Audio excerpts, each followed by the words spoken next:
It has been very important for me this year to act with curiosity and to seek opportunities to understand better civil aviation and this incredible organization. The 21st century and the challenges that we are facing after COVID-19 lead us to significant transformation. And there is a period of major transition and crisis, and therefore it requires incredible dynamism and multiple discussions and listening a lot in order to drive change. This means that the new business plan that we are proposing for 2023 to 2025 triennium in ICAO is very ambitious. And it not only focuses in the recovery of the civil aviation sector, which of course is a priority for all that are working in this organization and in civil aviation, but also in transforming the organization, in making an organization that is better fit for purpose. And that is exactly what we plan to deliver during this triennium.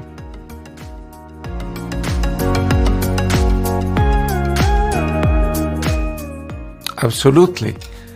ICAO has the role of being this platform that brings countries together, that brings civil aviation stakeholders together to pursue global solutions for aviation. And this, I believe, has been relevant through the history of the organization. Before coming to ICAO, I had the perspective of the end user of those and the civil aviation authority that benefits from those global guidelines that ICAO produced, for example, through the Council Aviation Recovery Task Force. And I had this idea that certainly a crisis like COVID-19 was something that no country could defeat in isolation.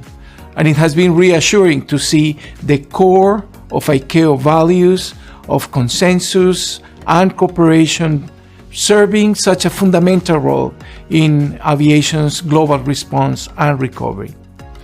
I also had the privilege to meet with many of our colleagues from headquarters, but also at the regional offices. And it has been both a privilege and an encouraging and motivation to see the incredible pool of talent, the dedication, the hard work, the passion of ICAO people, teams that work to improve, recover civil aviation and bring back these standards that will reconnect the world.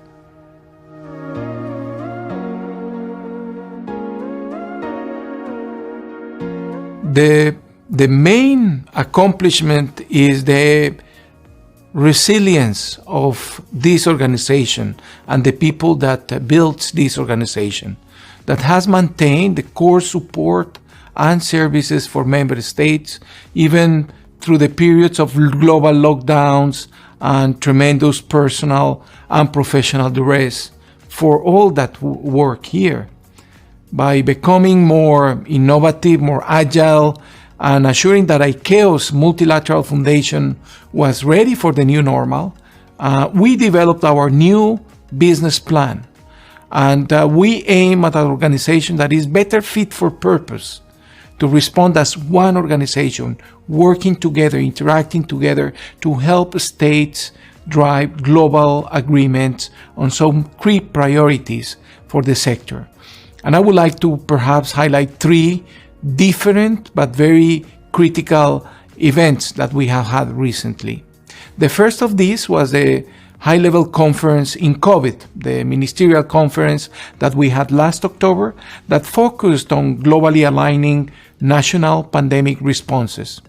We had ministers and more than 1,700 high-level participants in this event that worked together to adopt firm commitments to open their borders and update risk management, vaccination approaches, and to build back better through innovation, digitalization, and to prepare better to be more resilient for next pandemic.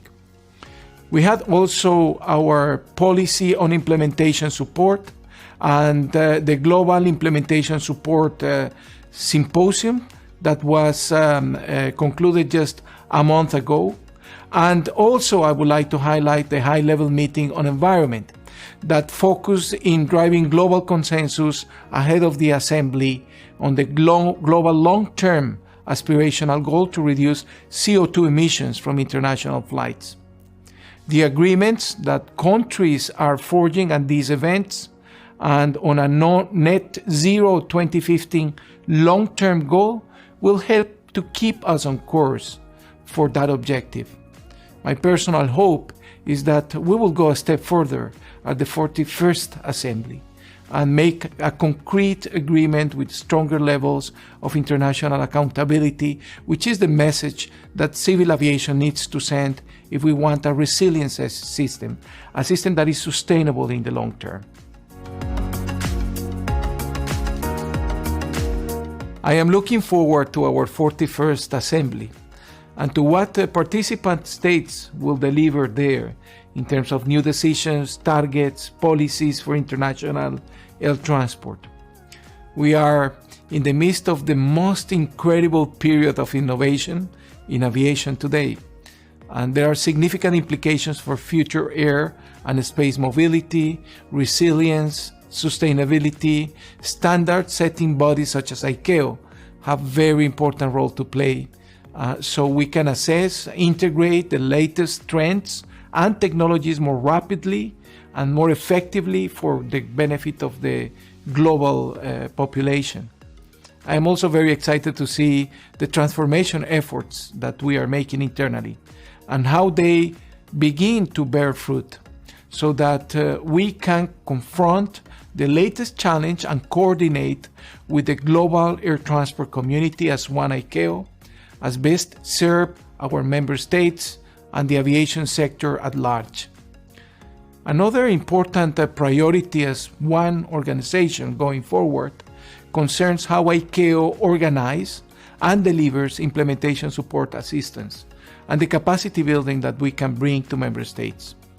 Whether for states or non-states entities, we need to approach this more holistically and with due focus on the relevance, consistency, efficiency, and results of the efforts that we are making. And we were reminded recently by one of the chairs of the high-level meeting on environment that in any system, the whole is greater than the sum of its parts. And this is especially true for an organization like ICAO. ICAO is the platform for states to cooperate for the purpose of attaining a common understanding for some of the most complex challenges that affect civil aviation today.